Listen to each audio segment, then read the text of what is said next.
जन्माष्टमी की हार्दिक शुभकामनाएं। जन्माष्टमी के दिन हम सब श्री कृष्ण जी की पूजा करते हैं। हमने महाभारत में ये देखा है कि श्री कृष्ण जी ने कैसे कंस का वध किया, कैसे अपने माता पिता को कारागार से छुड़ाया। हैरानी की बात है कि कंस त्रेता युग में भी था और उसका वध श्री रामचंद्र जी ने किया था। कंस का नाम त्रेता युग में कालनेमी था। कालनेमी के बारे में हमने सबने पढ़ा है या फिर रामायण में देखा है। तो उसी कालनेमी को रामचंद्र जी ने मारा था और उसी को द्वापर युग में कंस के रूप में श्री कृष्ण जी ने मारा था। देवकी जी राजा उग्रसेन के भाई देवक की पुत्री थी। वो कंस की अपनी बहन नहीं, वो कंस के चाचा की बेटी थी। जब कंस ने वासुदेव और देवकी का विवाह करवाया, उसके बाद जब वो लोग मथुरा से जाने लगे थे, तब एक आकाशवाणी हुई कि देवकी के 8वें पुत्र कंस का वध करेंगे। ये सुन के कंस को बड़ा क्रोध आया। उसने कहा कि वो अपनी बहन को मार डालेंगे। लेकिन तब वासुदेव जी ने कहा कि मैं हमेशा सत्य वचन कहता हूँ, तो मैं ये तुम्हें आश्वासन देता हूँ कि मैं अपने पुत्रों को तुम्हारे हाथों सौंप दूंगा। तुम अपनी बहन को मत मारो। ये जब वासुदेव जी ने समझाया, तब कंस ने सोचा कि वासुदेव अपने बात के पक्के हैं। उन्होंने अगर कहा है कि वो अपने पुत्रों को मेरे हाथों में सौंप देंगे, तो अवश्य ही सौंपेंगे। फिर उन्होंने देवकी को नहीं मारा। देवकी के हर वर्ष एक एक पुत्र होते गए और कंस उन्हें मारता गया।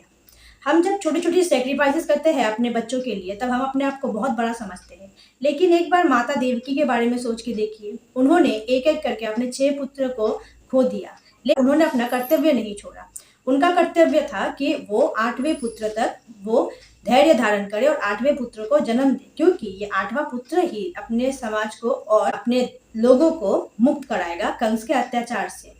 असल में श्रीहरि विष्णु पहली बार नहीं थे जब देवकी के पुत्र हुए। देव की पूर्व जन्म में प्रजापति दक्ष की पुत्री अदिति थी। उनके ही गर्भ से वामन अवतार के रूप हरि विष्णु ने जन्म लिया और द्वापर युग में भी देवकी के ही गर्भ से श्रीहरि विष्णु श्री कृष्ण के रूप में प्रकट हुए। असल में देवकी बहुत ही पुण्यात्मा थी, जिसकी वजह से भगवान ने भी उन्हें अपनी माता के रूप में स्वीकार किया।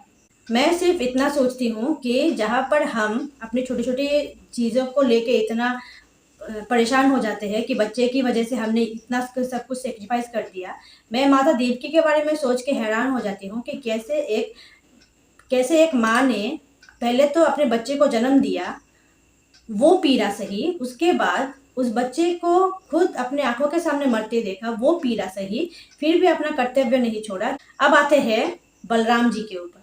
मैं कभी कभी सोचती थी कि बलराम जी त्रेता युग में तो श्री रामचंद्र जी के छोटे भाई हो गए थे। मैंने श्रीमद् भागवत पुराण में पढ़ा कि शेषनाग श्रीहरि विष्णु को दुख में नहीं देख सकते थे, इसलिए वो ये सोचने लगे कि त्रेता युग में जब मैं छोटा भाई था, तब मैं अपने बड़े भाई को वनवास से रोक ना पाया, लेकिन अभी मैं द्वापर युग में उनका बड़ा भाई बन के जाऊंगा और अगर श्रीहरि विष्णु को ऐसी कोई विपदा का सामना करना पड़े तो मैं उन्हें रोकूंगा, उन्हें सुरक्षित रखूंगा।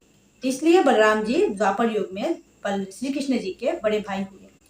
तो होनी को कोई टाल नहीं सकता। कंस ने बहुत कोशिशें की ताकि उसकी मृत्यु टल जाए, लेकिन कंस ने इतने बुरे कर्म किए थे कि अगर उसकी मृत्यु टलनी भी होती या फिर उसको अधिक जीवित रहना भी पड़ता, लेकिन भगवान को शायद ये मंजूर नहीं था, क्योंकि हर बार जब अधर्म बढ़ता है तब भगवान आते हैं और उसे सजा देते हैं।